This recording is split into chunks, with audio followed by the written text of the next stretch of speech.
Sunday Bloody Sunday, the Pettus Bridge that happened in 1965 in Selma, Alabama, and we're going to do a reenactment of what happened on that day.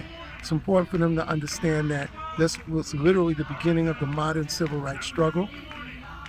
John Lewis, of course, Martin Luther King, and a number of other key figures were instrumental in making sure that the country understood that it was time for Black people to be able to vote. I think that we need a little bit more rehearsing. Okay. Let's just think about back in the old days when we used to whistle while we worked. I don't know if I remember that, but I'm in game for a chorus or two. The beginning process was working with the writers. We had 6 writers that we've been working with. But remember, what happens out there on that bridge will be worse and real. So, we don't react, we don't respond, we don't break rank. No direct eye contact, rolling of eyes, or gestures. Women were also leaders as well during that time. It's kind of like a hidden figures scenario. We aren't always given the glory and the praise, but women were fighters just as much as the men back in the day. And so it's very powerful to also have that representation in this piece.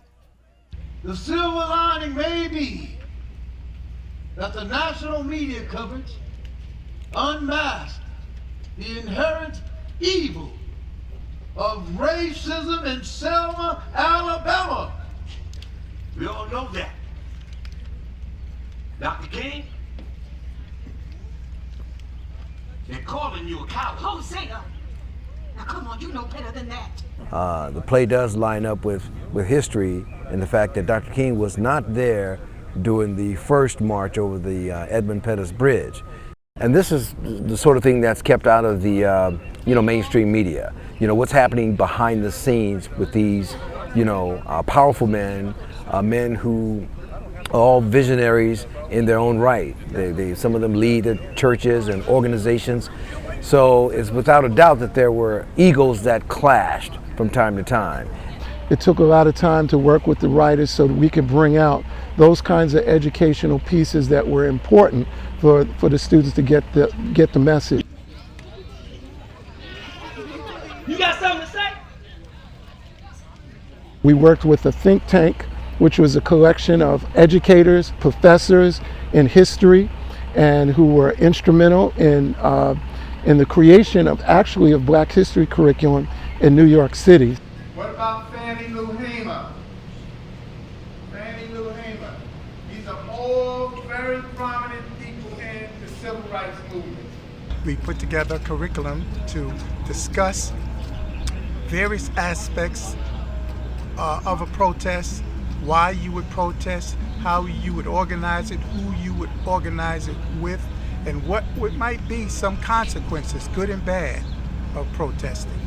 There's a lot of people who came together in the think tank, and we would flesh these ideas out to talk about not only the productions that were written, but also the proposed topics that we should pursue. So we want to make sure that the children are engaged in educational learning activities. The students are singing songs, they're making posters, and they're really immersing themselves into the event prior to seeing the performance. If you cannot dream the dream for yourself, dream it for those who can dream but can never make their dreams come true. If you cannot love you for yourself, love you for those who love you even as they stepped off the slave ships. Just a few months back, there was like test runs of History Park here. So now to see it, because it was just in the theater, they had the think tank panelists evaluating it. And it was interesting because like with that feedback that the think tank panelists was giving the shows, the readings, because they were just readings at the time, was this is for middle schoolers, it needs to be more entertaining. You ready? 1, 2, 1, 2, 3, 4. Let me hear y'all. Come on now, y'all.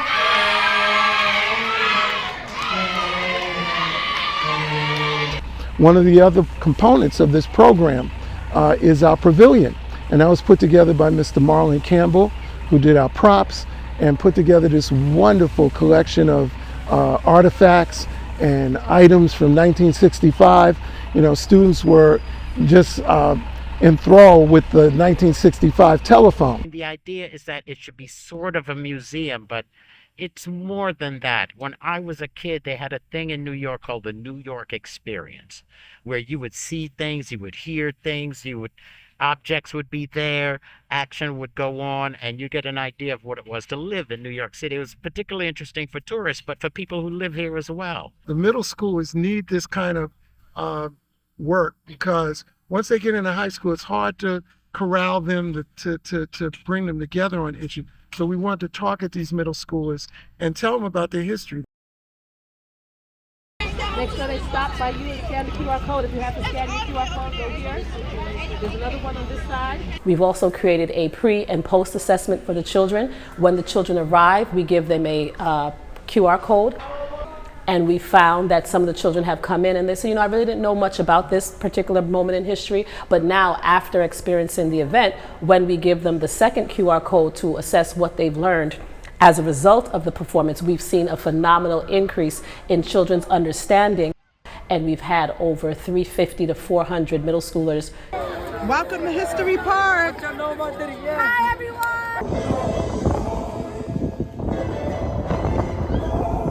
I'm 58 years old, I have a master's, I'm a physician assistant, and with each one I learned something new.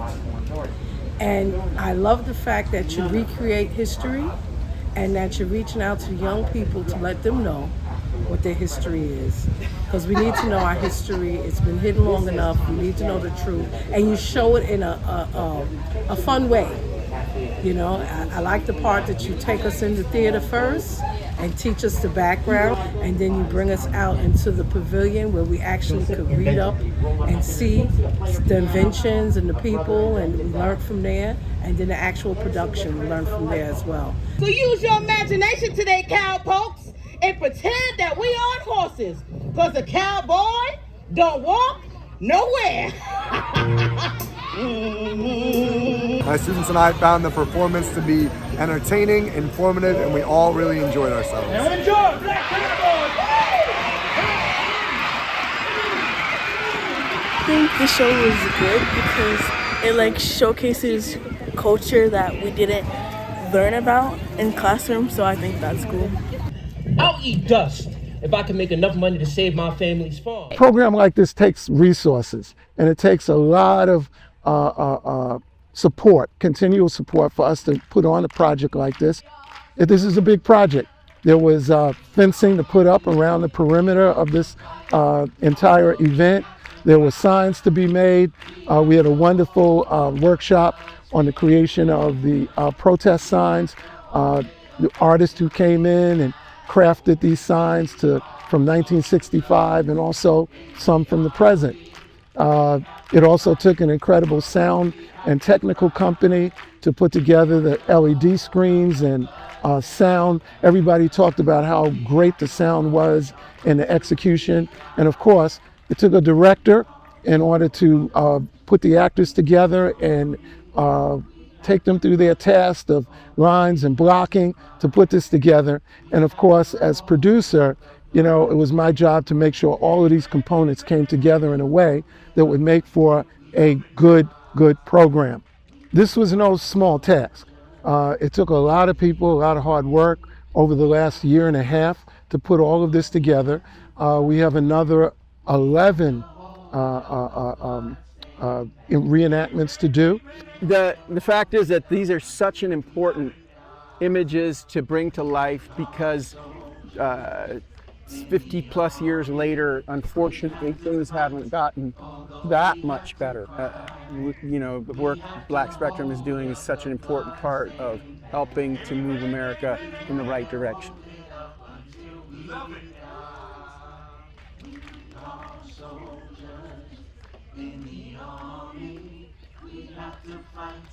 Although we have to cry, we have to hold up the blood-stained banner. Amen, amen, amen. We have to hold it up until we die.